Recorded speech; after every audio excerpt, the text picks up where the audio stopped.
there's one name that has become a symbol of fight against sexual violence for women worldwide, it is Gisele Pelicot. There has been an outpouring on the streets of France in support of the 72-year-old woman who had been drugged and raped by not just her husband but at least 50 others in her own home for over a decade. The thought of just saying this sends shivers down one's spine. So just imagine what it would be like for Gisele to be facing and almost reliving those horrors as she decided to end her anonymity and open up about her private nightmares by requesting that the trial be made public.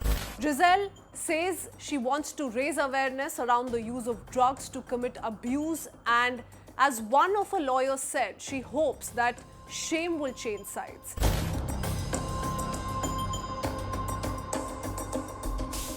The story first began unfolding through its darkest chapters in 2011 when Gisele felt she was sleeping too much. The trial is now in its final stages, and Dominique, her then husband, recalled a phase of childhood trauma around rape and abuse as trigger for his perversion in the courtroom. But in reality, as per details of the case so far, he first got introduced to the idea of drugging his wife Gisele sometime between 2010 and 2011 from a man claiming to be a nurse who committed the same sin with his own wife. Dominique initially resorted to using the pills on her, raped her while she lay unconscious, but somewhere in 2014 started expanding his operations.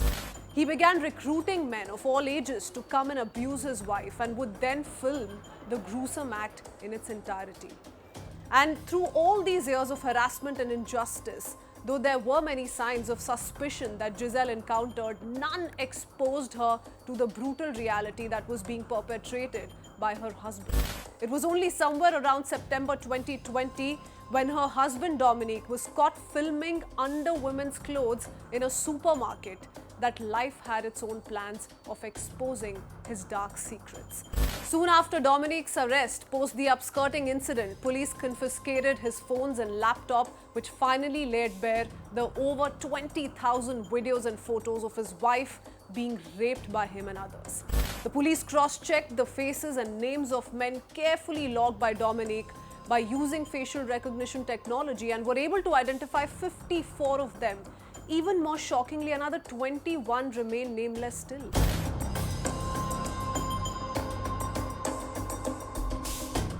Following his arrest, Dominique and Gisele met again almost 4 years later once they sat facing one another in the Avignon courtroom in September 2024.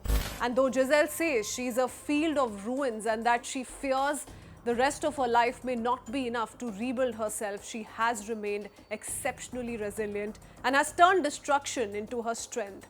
As for the ex-husband from his prison cell, Gisele Pelicot, who admitted orchestrating the rape at the couple's home in Mazan, could not answer. Nor would he when facing his former wife across a crowded courtroom, except to say, and I quote, "I'm a rapist like the others in the room." The 50 men who appeared alongside him, charged with aggravated rape and sexual abuse, also failed to explain their actions.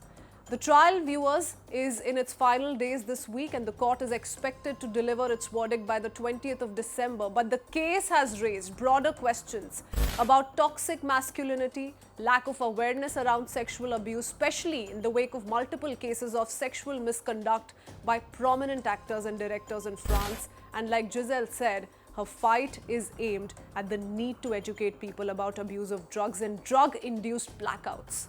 Gisele has decided to raise her head and continue living and not be swallowed by the shadows of hate. And this determination and courage has today become a symbol of France's fight against sexual violence. And almost every court hearing in the case witnesses a sea of women rallying in support of the Gisele Pelicot.